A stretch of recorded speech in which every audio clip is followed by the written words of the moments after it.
So are you the one that's been holding you back? You probably are. Let's get into it. So when we all reach adulthood and we start to experience some of the joys and some of the pain points in life, we figure out what those pain points are, right? They often become pretty obvious in the sense of patterns we engage in sense of types of relationships we choose for ourselves. The hardest realizations are the things that we may not have caused originally, but that we allowed to go on and that we contributed to in some way. And those are the most important realizations to make, because really when it comes to changing your life, it's not other people that have to change, it's you.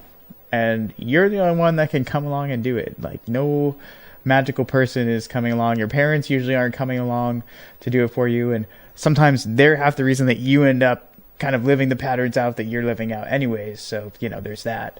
But yeah, you're the one as an adult who kind of has to come along and pick up the pieces and figure out what's next and how to build on what is good and kind of do away with what is not and build a healthier foundation for yourself. And where does it all start? Where do we start? Obviously, as many of you know, a lot of our past is what shapes us. And a lot of ways that can be good. A lot of people learn manners and a good work ethic from the people around them growing up. But sometimes they've experienced less than stellar treatment from the people around them. And, unfortunately, those things, although they are not your fault that happen as a kid, they stick with you. And they often affect how you show up for yourself, how you show up in relationships, how you function day to day.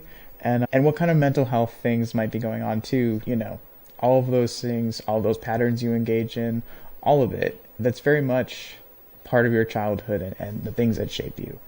And again, you're not responsible for those things that happened way back when, but you're responsible as an adult for taking ownership of what has happened despite it not necessarily being your fault and making a life out of it, a life that brings you joy and isn't full of those pain points forever. So the first step is to really establish some healthy foundations for yourself, mind, body, soul. For a lot of people, therapy is the first great option. Dipping your toe into that world, it's really important to understand what happened to us when we were young, how it's affected us, and how we can heal from that and navigate things as they come up. Having an understanding of the dynamics and the behaviors that have played a role in your life, super important to healing. And therapy is definitely the best place for that. Some people are very therapy averse and they end up going for coaches and things like that instead. And that's okay, but obviously you've got to know that coaching is not therapy. They're different goals. Therapists are very much focused on the mental health aspects and the healing aspects, a lot of times looking at your past, and coaches don't really have that focus. It's a little bit present forward. While a coach can help you identify maybe some patterns and some behaviors that haven't been helpful for you, they're not a therapist, and that's not really what they're there for. So it's important to take that into account.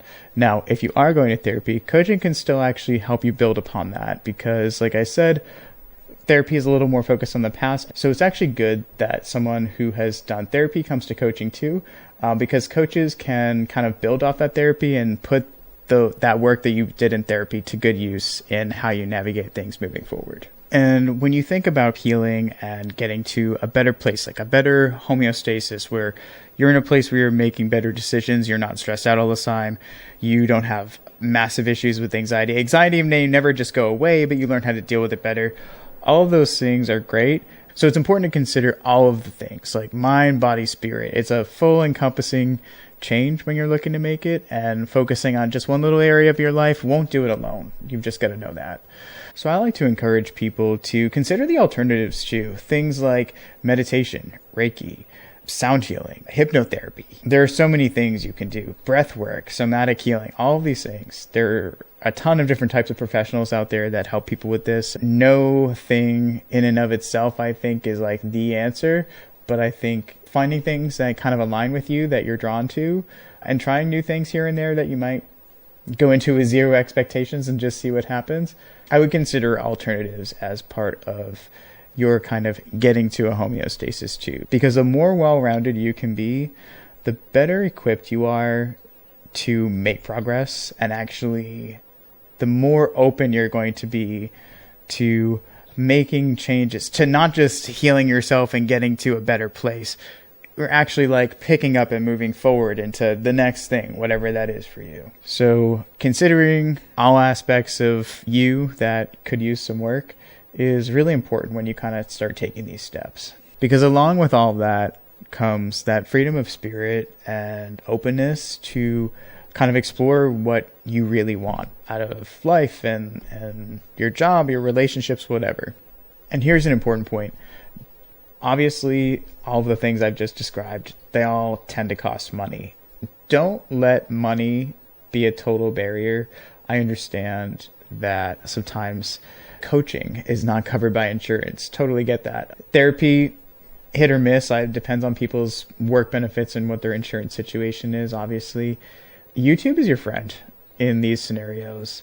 Obviously, you can't get one-on-one therapy with a therapist who's just talking about general concepts on YouTube or TikTok or Instagram, but it's a way to start the process when it comes to things like therapists, coaches. There's a million free meditations online, whether it's on like YouTube or Spotify, they're out there. Same thing with hypnotherapy. You can, do a recording and put yourself under. And it's not the same as having somebody there to monitor and see what state of consciousness you're at to help adjust and keep you kind of focused and where you need to be. But it's been effective. I've done it to myself, and I know plenty of people that have done it to themselves. There's tons of things out there that have very little to no cost and can really kind of help you get started. So don't let cost be a barrier or an excuse for you to not pick up your fingers and type something in and just take a step in the right direction today. What's going to stop you? You. And what's the point of it all, really? Well, first of all, not living with the current discomfort that you might feel. It's important to note that life doesn't just magically get easier once you start working on yourself. It's that you're just better equipped to deal with life's both pleasant and unpleasant surprises.